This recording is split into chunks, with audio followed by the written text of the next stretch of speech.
says that challenges will come. Challenges will come, but you have to expect it. Because a lot of us don't want to. We just want to have a smooth run. Like, we want to have a smooth life. When challenges come like that, my mindset about it is that I had a challenge recently, and let me share it here. It's the house of God. It's safe, right?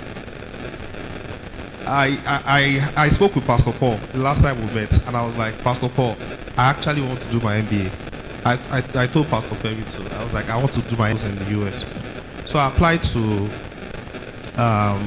University of Virginia, Darden Business School. It's based on Bloomberg. It's number 3 in the US. And I applied last year, November, October, thereabout. I got an admission. I got an offer, I think in January or something, December or January or something. And a lot of challenges happened around that time, right? And I had saved money for it before, but those challenges took those money away, and so on and so forth. And I'm not able to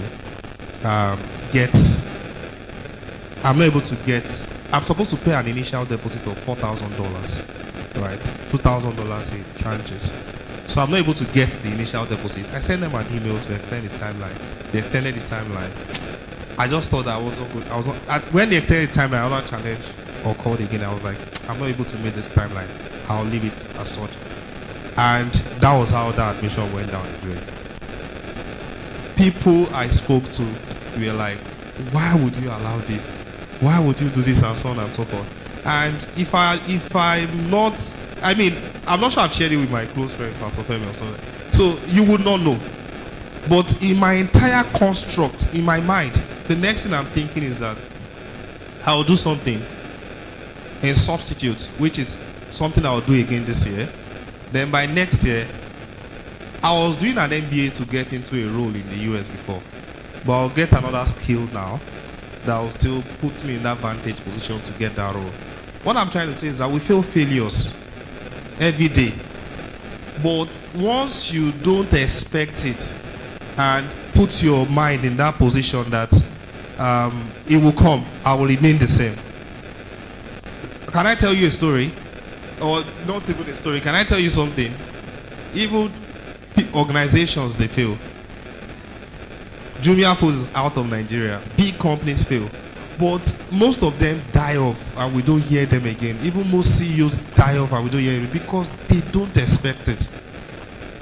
You understand? When you fail, the next thing you do is to tell yourself, when you have that mindset construct, then that's what I'm trying to do for you guys. It would help you to navigate that challenge when it comes, right? It will help you to navigate that situation when it comes. And what you will need to do then is that when that failure comes, learn from it. When that challenge comes, learn from it. Don't say it's because of my village people. I don't believe in that. And so some people were like, Omo, and the village people, it remains for make I travel, this thing happen. Once you are in God, all things have passed away. So you are in a new dimension. You are in a new kingdom already. So once those challenges come, learn from them. And when I mean learn from them, don't say, for me now I've learned, right?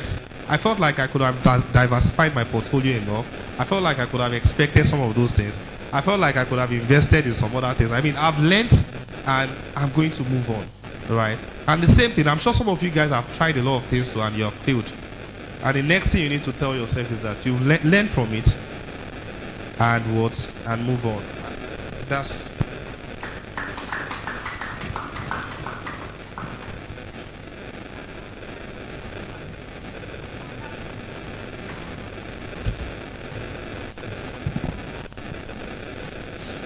Somebody is asking, what advice do you have for an entry-level graduate who gets employed into a fast-changing dream role, but the targets are high? Okay, let me give it to you.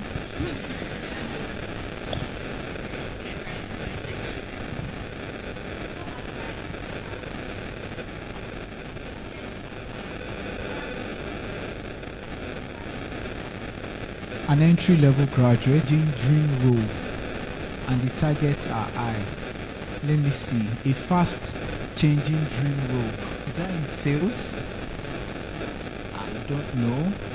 But you're an entry graduate and you have high targets, right?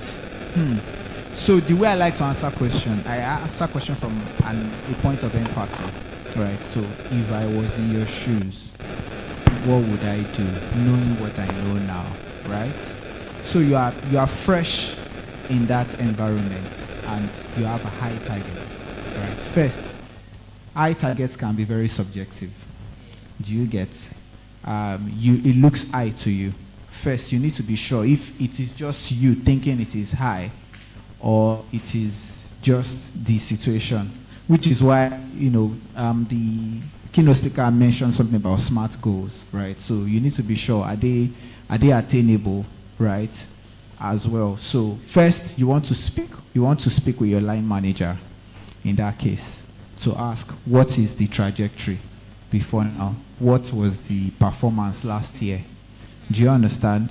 What was the performance? In fact, there are some intelligent questions you would ask at your level. Your line manager will know that you know what you are doing. Do you get?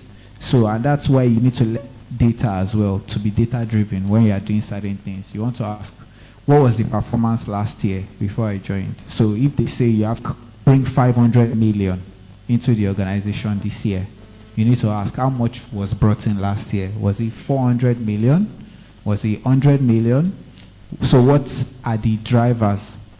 Because for the person who is going to set target for you too, they know that certain things will drive your achievement of those targets, right? So first thing, what are the drivers? What are the things that is driving these targets for this year? Is it that you are going to, increase certain tools that we can use? Are you taking us for certain training? Are there new opportunities that you have seen that we can take? Those things will then begin to help you see the reality if those targets are achievable. Secondly, you want to ask, who are the people who met this target last year? You want to speak with them. What did they do to meet those targets, right? So that you can also begin to create your own strategy of how you are going to be able to meet those targets. One thing I need you to know, and this thing I learned in the place I worked before I worked here, sometimes your department or your organization will set ridiculous targets for you. They know you can't meet it. But guess what they are looking for? They want to see that drive. They want to see that attitude. One of my best bosses always tells me that attitude will always beat talent anytime. So when they say go and do something, right, the attitude with which you take that role, right, will be better than somebody who just goes and tries to, complain their way through it. Yes, you have gotten the job done, but without doing the job. Or you didn't meet the target, but we saw everything, that we saw that you gave your all, right? That's why they say, I can, I will, right? Or I can is better than I will, right? I can, meaning you believe that you can do something and you go for it, right? I will is you just promising if you can actually do it. So that's the attitude. You need to imbibe that attitude that, okay, I can do this, but how can I do it? You get, that's the next question. And then you begin to plot your way. And then when you plot your way, you then see, and okay, there's also something else that comes to mind. When you believe you can do something, there is a way the universe conspires to make it happen for you. But when you believe you cannot do something, you will always see obstacles everywhere you go. Do you understand? So if I get on a job, right, and they say, Olumide, we want you to take this product to the market and we want to acquire our first 10,000 customers this year. It's a new product. I need to believe that that product is capable of finding 10,000 customers. So what do I do? What is the total market for this? What's the problem this product is solving? What's the total addressable market? If the total addressable market is 1 million, believe me, I will get 10,000 people. Because I'm already asking the right questions. And when you ask the right questions, you get the answers. The answers open your eyes. And then as your eyes are opened, you know what to do. You know who to ask. You know which partnerships to take to, and it begins to get clearer and clearer. You will not get the full picture at the end of the day.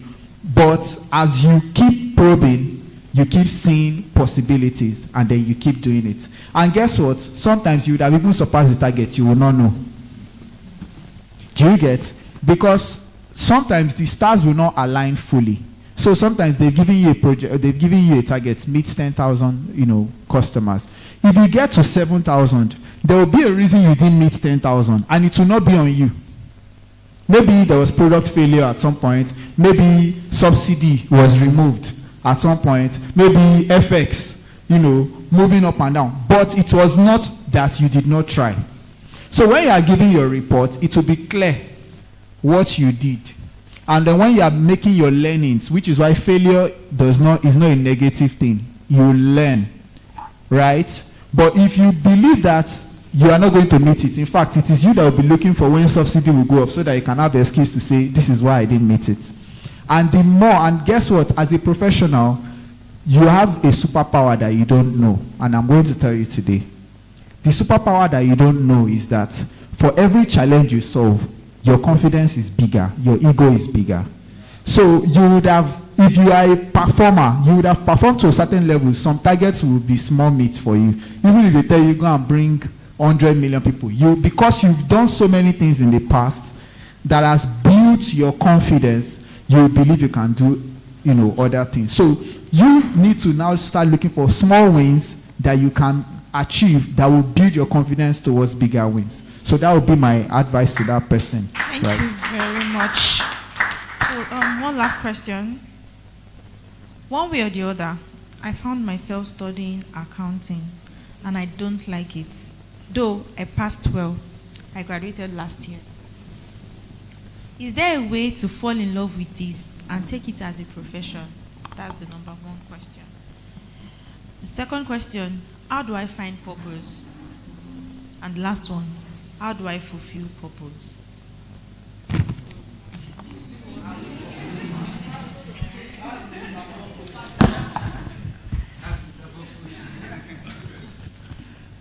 Okay, so to be frank,